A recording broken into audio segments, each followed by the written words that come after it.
오늘 우리에게 주시는 하나님의 말씀은 사무엘상 14장 24절에서 35절 말씀입니다. 먼저 24절에서 30절 읽도록 하겠습니다. 이날에 이스라엘 백성들이 피곤하였으니 이는 사울이 백성에게 맹세시켜 경계하여 이르기를 저녁 곧 내가 내 원수에게 보복하는 때까지 아무 음식물이든 먹는 사람은 저주를 받을지어다 하였음이라. 그러므로 모든 백성이 음식물을 맛보지 못하였고 그들이 다 숲풀에 들어간즉 땅에 꿀이 있더라.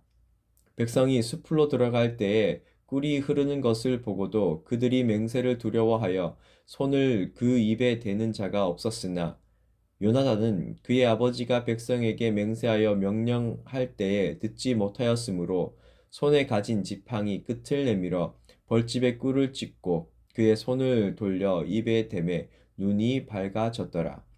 그때에 백성 중 한 사람이 말하여 이르되 당신의 부친이 백성에게 맹세하여 엄히 말씀하시기를 오늘 음식물을 먹는 사람은 저주를 받을지어다 하셨나이다.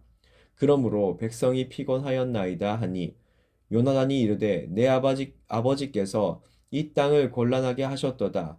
보라, 내가 이 꿀을 조금을 맛보고도 내 눈이 이렇게 밝아졌거든. 하물며 백성이 오늘 그 대적에게서 탈취하여 얻은 것을 임의로 먹었더라면 블레셋 사람을 살육함이 더욱 많지 아니하였겠느냐. 아멘. 오늘 본문의 사울은 오로지 전쟁에서의 승리하는 생각에 사로잡혀 있습니다. 그래서인지 백성들의 슬픔과 아픔, 그리고 배고픔은 뒷전이고 오로지 이기는 것에만 집중하고 있는 모습을 보이고 있습니다. 그것을 24절에 더 찾아볼 수 있습니다. 24절 이날에 이스라엘 백성들이 피곤하였으니 이는 사울이 백성에게 맹세시켜 경계하여 이르기를 저녁 곧 내가 내 원수에게 보복하는 때까지 아무 음식물이든지 먹는 사람은 저주를 받을지어다 하였음이라. 지금 사울의 목표는 블레셋과의 싸움에서 승리하는 것입니다. 그러기에 올바른 판단을 하지 못하고 백성들에게 자신의 신념을 강요하고 있습니다. 사울이 처음 기름 부음을 받은 날과 백성들 앞에서 부끄러워했던 자신의 모습은 잊었던 것 같습니다. 오직 승리에만 눈이 먼 이러한 사울의 모습은 분별력을 잃었고 교만한 모습까지 보이고 있습니다. 이러한 모습을 우리의 삶에도 적용해 보길 원합니다. 좋은 리더자는 좋은 판단을 할 줄 알아야 합니다. 또한 겸손해야 합니다. 아울러 내가 속한 공동체 속에서 그들이 겪고 있는 아픔과 슬픔, 문제들에 귀를 기울여야 하고 공감하고 경청할 줄 아는 사람이 좋은 리더입니다.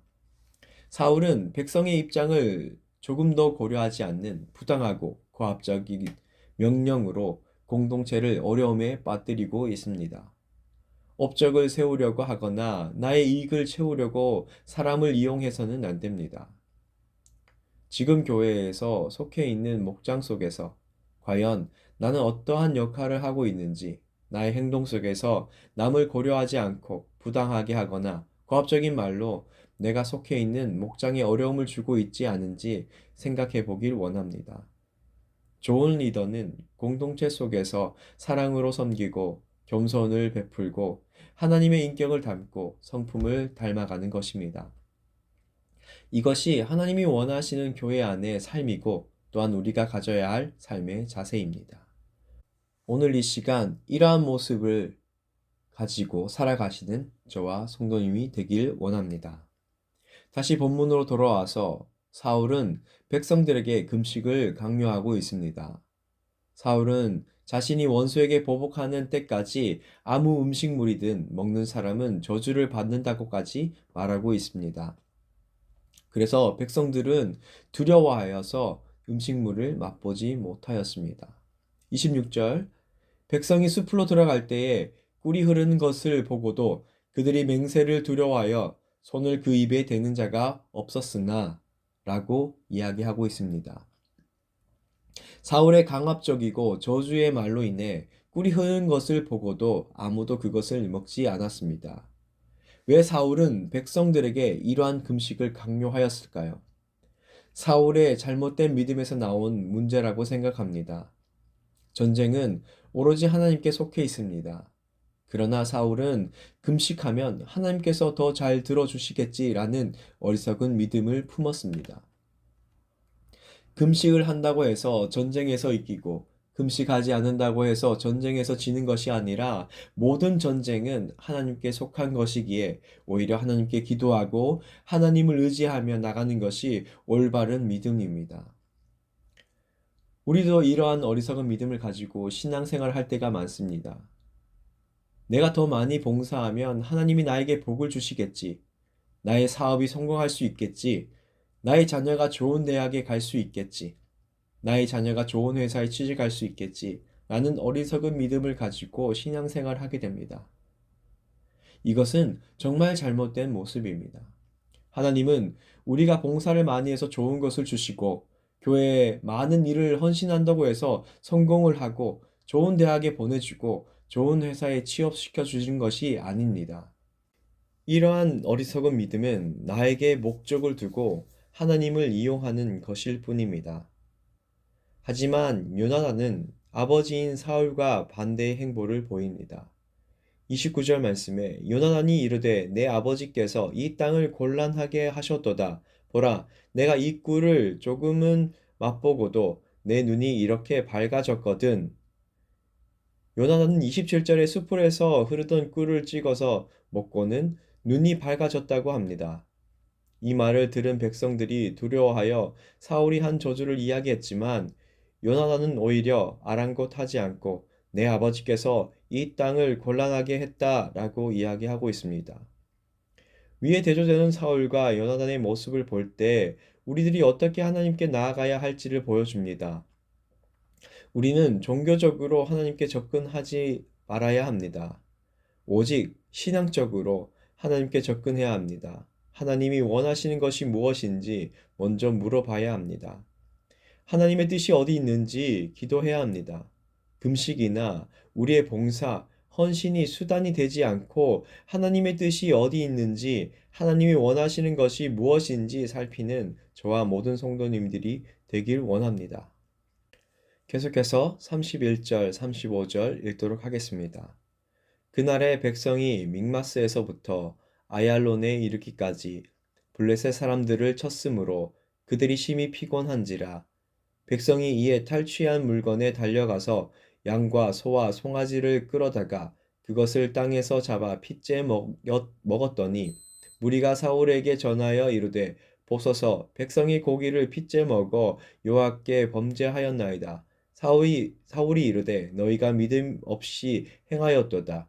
이제 큰 돌을 내게로 굴려오라 하고 또 사울이 이르되 너희는 백성 중에 흩어져 다니며 그들에게 이르기를 사람은 각기 소와 양을 이리로 끌어다가 여기서 잡아먹되 핏째로 먹어 여호와께 범죄하지 말라 하라 하매 그 밤에 모든 백성이 각각 자기의 소를 끌어다가 거기서 잡으니라. 사울이 여호와를 위하여 제단을 쌓았으니 이는 그가 여호와를 위하여 처음 쌓은 제단이었더라. 아멘. 사울이 이끄는 군대가 드디어 블레셋 사람들을 다 몰아내면서 전쟁이 끝이 납니다. 하지만 전쟁의 승리는 잠시뿐이고 밀려오는 허기에 탈취한 짐승을 끌어다가 잡아먹습니다. 그것도 짐승의 핏째 잡아먹었습니다. 이것은 하나님의 말씀에 피를 먹지 말라는 말씀을 어긴 것입니다. 32절 말씀에 백성이 이에 탈취한 물건에 달려가서 양과 소와 송아지를 끌어다가 그것을 땅에서 잡아 핏째 먹었더니 결국 급심한 피곤과 배고픔이 하나님의 말씀을 잊은 채 핏째 먹는 죄를 행하고 있습니다. 결국 그들의 삶에 하나님의 존재를 잃어버린 것입니다. 이것이 바로 어리석은 지도자가 끌고 갈 때에 일어나는 일입니다. 하지만 사울의 어리석은 언행은 여기서 그치지 않고 오히려 핏째 먹는 백성들을 믿음이 없다는 이유로 야단을 치고 있습니다.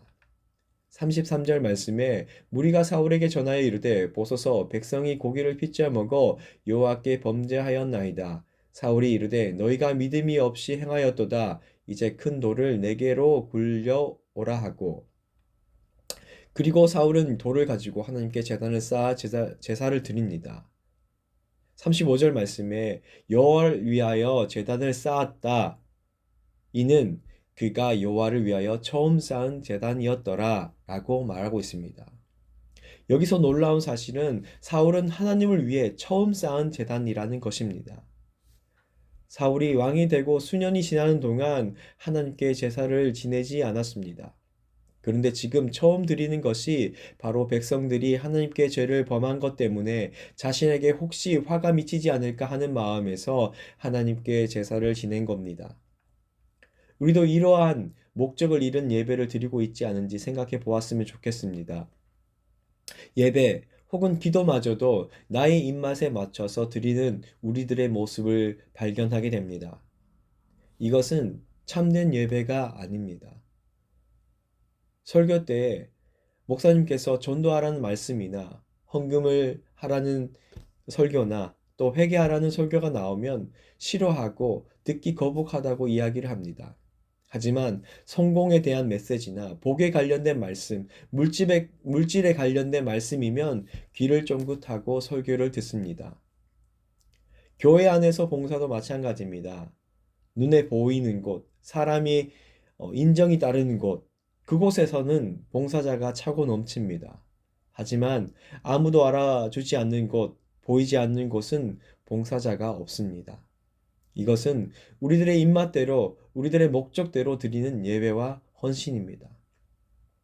사랑하는 성도 여러분, 우리들은 하나님께 목적을 두고 분명한 대상이신 하나님에게만 예배하고 그분의 사랑에 감격하여 드려지는 헌신이 되어야 합니다. 말씀을 맺겠습니다. 오늘 사울과 요나단의 모습을 보면서 하나님이 원하시는 삶이 어떤 삶인지 알아보았습니다. 우리의 목적대로 하나님을 이용하는 것이 아니라 하나님의 목적대로 우리가 사용되어지길 원합니다. 또한 우리가 속한 공동체 안에서 나의 아집과 강압적인 언행으로 나의 공동체를 어렵게 하고 있지 않는지 살펴보기 원하고 항상 겸손하고 사랑으로 내가 속한 공동체를 섬기는 저와 우리 모든 성도님이 되시길 기도합니다. 기도하겠습니다. 하나님 아버지 감사합니다. 오늘 이 새벽에도 하나님의 말씀을 듣게 하심을 감사합니다. 오늘 사울의 모습을 통하여서 우리들의 모습을 보게 됩니다. 나의 인간적인 목적을 내려놓게 하시고 하나님께 나의 시선이 고정되게 하셔서 올바른 판단을 하게 하여 주시고 또한 내가 속한 공동체를 사랑하고 겸손함으로 그들을 섬길 수 있는 믿음 허락해 주시옵소서. 예수님의 이름으로 기도합니다. 아멘.